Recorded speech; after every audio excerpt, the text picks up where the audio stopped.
And now for my next number, I'd like to return to the classics.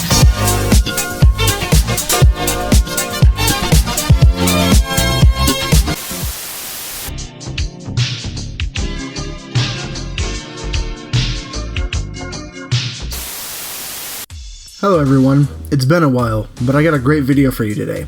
Just a small status update before I go any further. I recently got a job and that's been taking up most of my time. But don't worry, since I have that job, I have a bit more money to spend on things to showcase here on the show. That's also why I got this PC. But I have bills I need to pay, and if you could, a few dollars a month on my Patreon would help me out a ton. In the meanwhile, I've been gathering more retro equipment to review, so you'll see that very soon.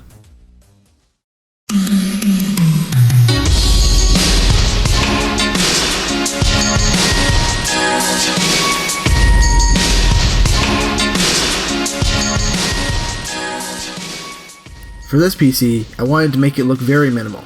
I'm not a fan of the gamer aesthetic, red and green everywhere, glossy plastic, some gaudy transformer looking design, so I got the Phanteks Eclipse P400.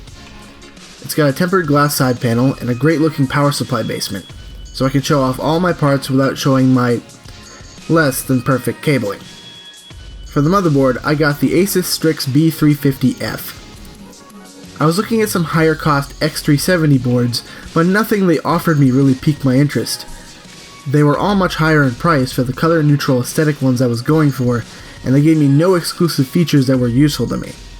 I've had my board for a while now and I can confidently say that I love it. For the processor, you probably already guessed, the Ryzen 7 1800X. My last PC was an Intel build, but recently I haven't seen much incentive to stay on Team Blue. The lack of innovation, the reselling of the same chips on a different socket, the RAID keys, it was all a bit disappointing since I am an Intel fan.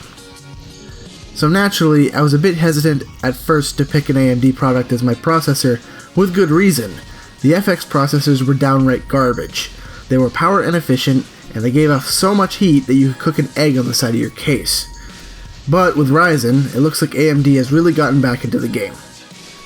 Everything's smooth and perfect. With 8 cores and 16 threads overclocked to a stunning 4 GHz, I can run everything I want while rendering a video in the background with no slowdown. It's a beast, and I'm proud to be running it in my build. Which brings me to the cooler. My NZXT Kraken X62 all-in-one liquid cooler does a really good job of keeping this processor well under max temps, even at 100% load. I honestly could have gone with an AIO from any of the top brands, namely Corsair, but when I saw this, I knew it had to be mine. The animated ring on the top of the block really adds to the look of the entire build and sets it apart from all the black and gray. I love it and I'm really glad that I chose it. For the memory, I grabbed 32 gigs of Corsair's excellent Vengeance LPX offering. When Ryzen first launched, there were problems with running high-frequency memory without a BIOS update, but this far after launch, my 3200 MHz DIMMs had no problem. These fixes are now sent pre-flashed on boards from the factory. The heat spreaders are nice and color neutral, not to conflict with any of my lighting. Now for the power supply. I wanted something modular, something that didn't have a ton of cable clutter. Since last time I built a PC, I saved a few dollars springing for the non-modular option, and I regretted it. This time around, I got a Corsair HX Platinum 850 watt. 850 watts is a ton more than I need, but with this high of wattage, the fan won't even spin until it reaches a substantial load. Having more watts than I need will extend the life of the power supply as well, and cut the noise. For the storage, I went 100% NVMe SSD. I got a 500 gig Samsung 960 EVO. I almost went for the Pro, but it's a lot more expensive for not much more benefit in my opinion. It's 500 gigs of lightning fast storage in the size of a stick of gum. I can feel the difference with normal day-to-day tasks even coming from a SATA SSD. The rest of my storage I'll mention later in the video. Now this is the part you all want to see, the bread and butter, the part that makes the magic happen. The graphics card. I could get none other than the GTX 1080 Ti. I bought the Asus Strix version of this card due to its amazing thermals and color neutral aesthetic. This thing is an absolute beast. It takes up 2.5 slots. It destroys anything I throw at it, and I can max out any game at the resolution I play at, 1440p. and boy does it deliver those fast render speeds as well. This segues well into my choice of monitor. For a graphics card like this, I couldn't just pair it up with any old trash TN panel off the shelf at Best Buy. I got the only monitor on the market that would meet my requirements. G-Sync, 1440p, IPS panel, and sRGB color accuracy. This ticks all of those boxes. The Asus PG279Q is 27 inches of gaming and editing bliss. This may be my favorite component of the entire system. Once you go 165Hz, you never go back. Looking at any 60Hz panel now makes me feel like I was missing something all these years. It really does make a difference. When I set it up for the first time, just moving the mouse around on my desktop was a marvel for the eyes. All my friends, when they first saw it, immediately remarked on how smooth the movement was. G-Sync on a high refresh rate monitor is amazing for games as well. You get the ultra smoothness without any screen tearing. If you're looking to build a new gaming PC, make sure you get something at least 100 to 144Hz for your display, assuming you have the GPU to drive it. You won't regret it. Now to a component that's still important, but not nearly as expensive.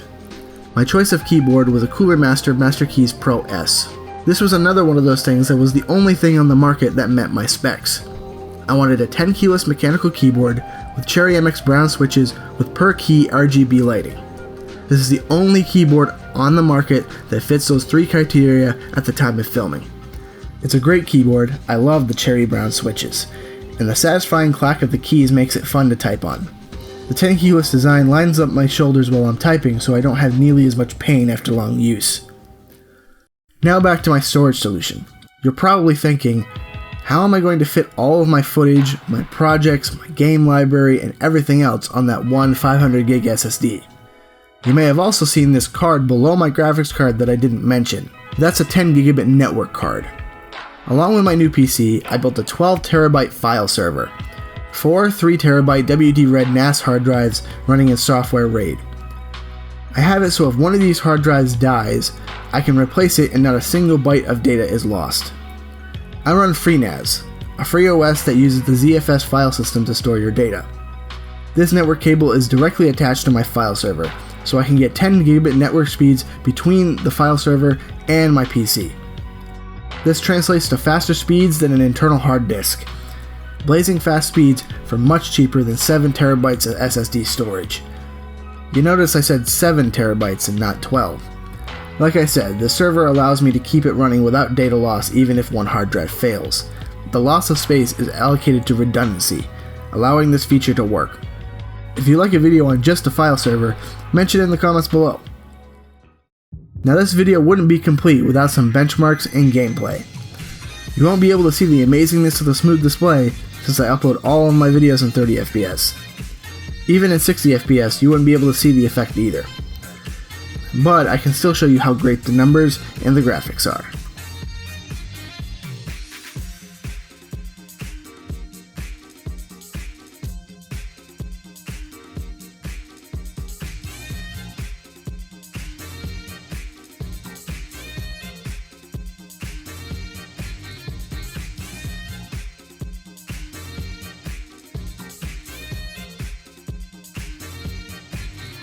Thanks for watching.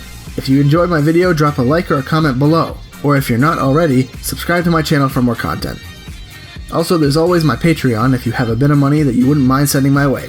Thanks again, see you next time.